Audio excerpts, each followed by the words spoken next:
All right, let's get right into this. Have you ever heard of a country that was literally in two separate pieces, separated by over 1,000 miles of another country? Well, that was Pakistan.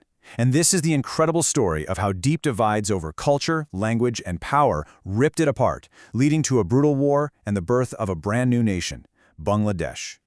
So to really get what happened here, you've got to look at the map. From day one, back in 1947, Pakistan had this huge fundamental problem. Over on one side, you had West Pakistan. That's where all the political and economic power was concentrated, and they spoke Urdu.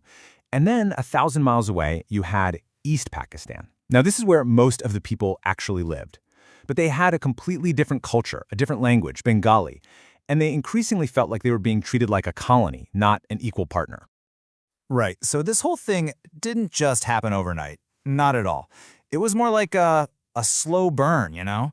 A conflict that had been simmering for decades, pushing this very fragile union right to its breaking point. And you can see how it all just builds up, one thing after another, creating this cascade of resentment. It really kicked off in 1952, with protests over the government trying to make Urdu the only national language, completely ignoring the Bengali-speaking majority. Then, for the next 2 decades, the economic gap just got wider and wider. East Pakistan was making most of the money, but seeing very little of it. And for a lot of people, the final straw was the Bala cyclone in 1970. It was one of the deadliest storms in history, and the central government's response was just pathetic. It felt like a deep, personal betrayal. So with all this anger and frustration simmering, it all comes to a head in one massive event, an event that basically becomes the point of no return. We're talking about the 1970 general election. And at the center of all this, a political party called the Awami League, and their leader was this really charismatic guy, Sheikh Mujibur Rahman. You have to understand, this wasn't just another party. For many, it was the living embodiment of Bengali pride and nationalism. And their message was pretty simple. We want a fair deal and more control over our own affairs. Okay, now get this number. 167. In the election, the Awami League won 167 out of a possible 169 seats in East Pakistan. That's not just a win, that's a landslide. It gave them an undeniable, absolute majority in the entire country's National Assembly. So what does that mean? It means Sheikh Mujibur Rahman was set to become the Prime Minister of all of Pakistan. The people had spoken. I mean, loud and clear, right? Well, you'd think that's that. Democracy in action. Nope. The political and military establishment back in West Pakistan basically just said no. They completely refused to accept the results. They wouldn't let the assembly meet, they wouldn't hand over power, they just nullified a democratic election. And just like that, the door for a peaceful political solution, it was slammed shut, locked, done. So with the political route completely blocked, things took a very, very dark turn. The military stepped in, and what they unleashed was a campaign of just shocking brutality. It was called Operation Searchlight. On the night of March 25, 1971, the army rolled into the cities of East Pakistan, especially the capital, Dhaka. And who were they targeting? Not soldiers. They were targeting students, professors, intellectuals, political activists, basically anyone who was a voice for the Bengali people. The goal was simple, and it was brutal. Terrorize everyone into silence. But here's the thing. That kind of terror often does the exact opposite of what you want. It lit a fire. In response to the army's crackdown, right before he was arrested, Sheikh Mujibur Rahman got a message out declaring independence. And with that single act of defiance, the war for liberation was on. And that declaration, it launched a brutal 9-month conflict. So let's break down who was actually fighting in this war. All right, so you've basically got 3 key groups on the field. First, you have the official, well-equipped Pakistani army trying to crush the rebellion. Fighting against them, you have the Mukti Bahani, which means freedom fighters.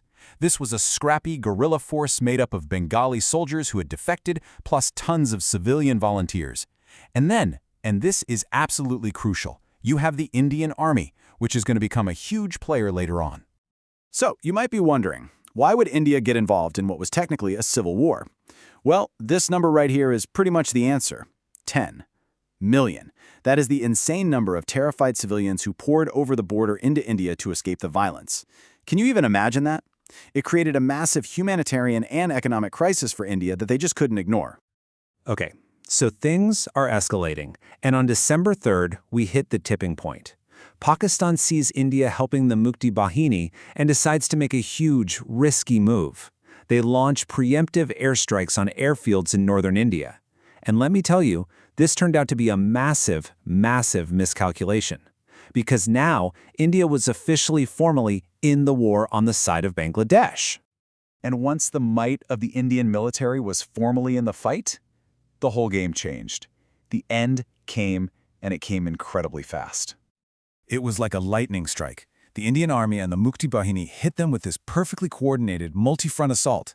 The Pakistani forces in the east, they were completely cut off, totally surrounded, they had nowhere to go.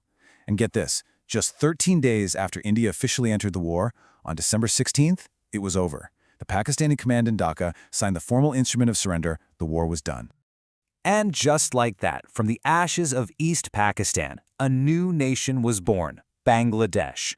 The name itself literally means country of Bengal, a nation that was forged in a fight for its own language, its own culture, and its own identity, had finally won its independence. But this victory, this new beginning, it came at a cost that it's almost impossible to comprehend. The human toll was staggering. We're talking 10 million refugees. Millions more were displaced inside the country. And the death toll, the exact numbers are still debated today, but the estimates range anywhere from 300,000 to as high as 3 million people killed.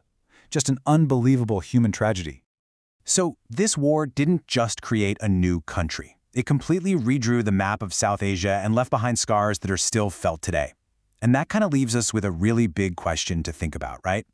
When a country's founding story is written in so much blood and sacrifice, how does that violent birth end up shaping its identity, its politics, and its people for all the generations that follow?